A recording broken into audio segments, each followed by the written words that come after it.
Thank you, Anime Vanguards, for this goated update that you are going to drop next week. For those of you who don't yet know, Anime Vanguards Update 4.0 is going to be Bleach Thousand Year Blood War. With the immense hype that Bleach has, I really hope that they do this update well. But from what we've seen, they've been doing more than well. We've gotten a total of 3 sneaks, not including the hints and the cipher before the actual theme of the update was revealed. So let's go over them really quickly. The first thing that we received was the cipher, which took about 5 days for people to fully complete. But the cipher does give us 2 confirmed units for this update and the theme. The 2 units being Ichigo and Yuha, and the theme being Bleach, obviously. The next sneak peek that we received was one of the maps for this update, being the Waterwelt. The Waterwelt is where the final few episodes of Core 3 and where the entirety of Core 4 for Bleach Thousand Year Blood War is going to take place. The next sneak peek that we received is the glorious king himself, Aizen. I'll go ahead and play the video for you guys right now, and then I'll explain my findings. ようこそ私のソウルソサエティへ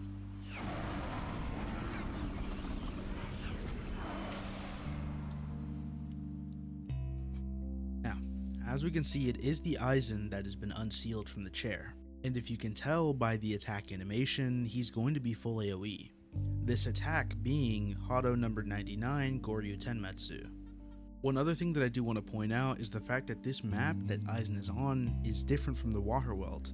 This is the destroyed Soul Society from after the first invasion of the Quincy's. So what I'm thinking it's going to be is the ruined Soul Society is going to be the story mode map, and the Waterwelt is going to be the legend stage map. I also believe that Aizen is going to be just like Gilgamesh. He's probably going to be an exclusive unit that you receive from completing a quest line. In this case, the item would drop from the legend stages and you would have to go around killing bosses to unseal him. Or just other things of that nature, like some of the other quests. And this last sneak peek we received an hour ago at the time of recording is undebatably the best sneak peek we received so far. I'll play it for you right now.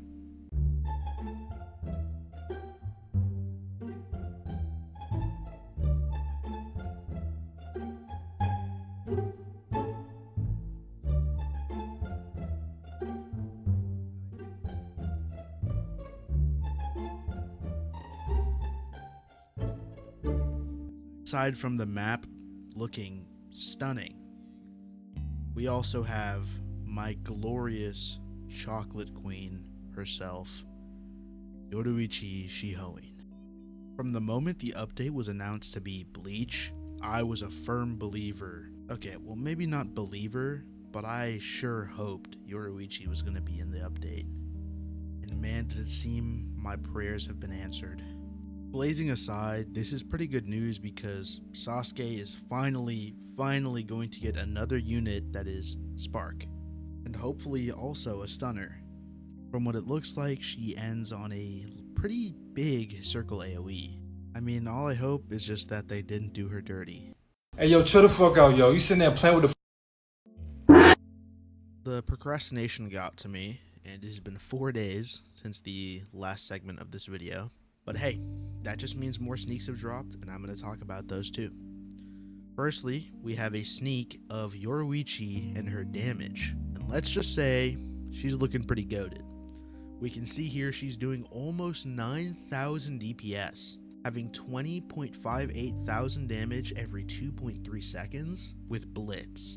Also, do keep in mind that it does not look like she has good stats. If you look at the screen, this is an image of my Gojo that has Z+ damage, Godly SPA, and Z+ range.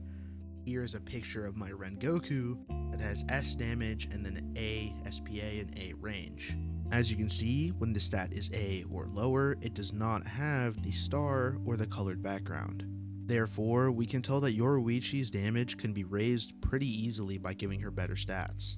We are also unsure if she is a 3 or 4 placement, but either way, this damage is still really good, aside from the fact that she's probably going to stun.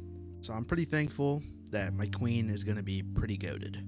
Now, the next sneak peek that dropped was Aizen's passive. Well, not the passive itself, but the name of the passive, called Aura. I made a joke about this a while ago in CC chat, talking about Aizen should have a passive where if enemies come close to him, they just blow up and die, which obviously isn't going to be the case here, but we can realistically assume that this is going to do some sort of damage. Now, really quickly, I just want to talk about the other units that we could possibly get in this update. Obviously, we know Yuha, Ichigo, Aizen, and Yoruichi are confirmed. That's 4 out of the 6 or 7 units we're going to get this update. I'm definitely expecting an Uryu, maybe a Shunsui. Kenpachi and Gremi would be cool. Any of the Stern Ritters would also be nice. I mean, there's just so many cool units that they can add. For updates like these, it's always going to be an issue with the community, as at the very least, there's going to be people complaining about any and every character in Bleach that wasn't added. Probably going to be a guy who's upset that they didn't add Jidanbo or something. That's why I'm hoping that this is going to be a multi-part update, mostly due to the fact that there are just so many cool units that I would love to see in this game. And obviously they're going to focus on the more popular characters, but I'm already imagining how cool some of the passives would be for some of the more niche Stern Ritters.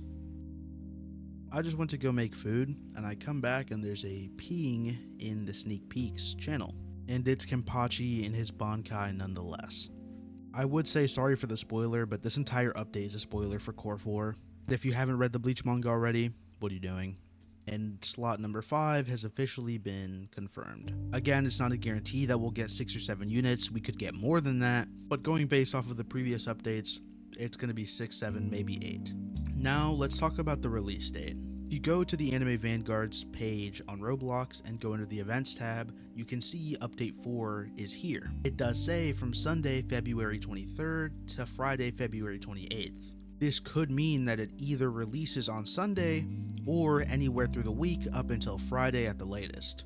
Although we're all hoping for the Sunday to be the release, I really wouldn't doubt that it would be next Friday, especially if they want to take their time to make this update really good, considering the fact that this is their chance to overpass Anime Adventures in player count. If the game is going to update on Sunday, then I would expect a trailer tomorrow, the 21st, and if it releases on Friday, I expect a trailer on Wednesday, the 26th. And that's all I have today to talk about for Anime Vanguards. So if that's what you're here for, you can click off the video now, but if not, and you want to stick with me for another minute, thank you. I'd like to take this time to say sorry for not uploading. My last upload was about 14 days ago at the time of recording, and even then, this video is taking me around 5 days to complete. My mom trait rerolled on me when I was younger, I guess, and she rolled the procrastination trait and never rerolled off of it. But I promise whenever this AV update drops, I'll stream it, and I'll also record some gameplay videos. I don't do gameplay videos mostly because I don't think my gameplay is entertaining at all, but for you guys, I'll give it a try. I meant to record me catching up on Anime Vanguards because before the winter event update, I still had an Update 0 team. I still had Obito as my main DPS for a really long time. But now I'm relatively caught up and have a decent amount of gems because Shiny Yoruichi will be mine. Anyways, if you like the sound of my microphone and want to pick it up for yourself, link will be in the description. But aside from that, I would like to thank you guys so much for all the support. I mean, we are so close to 2,000 subscribers. So if you guys could hit that like button and the subscribe button, get me to 2K, it would mean the world to me.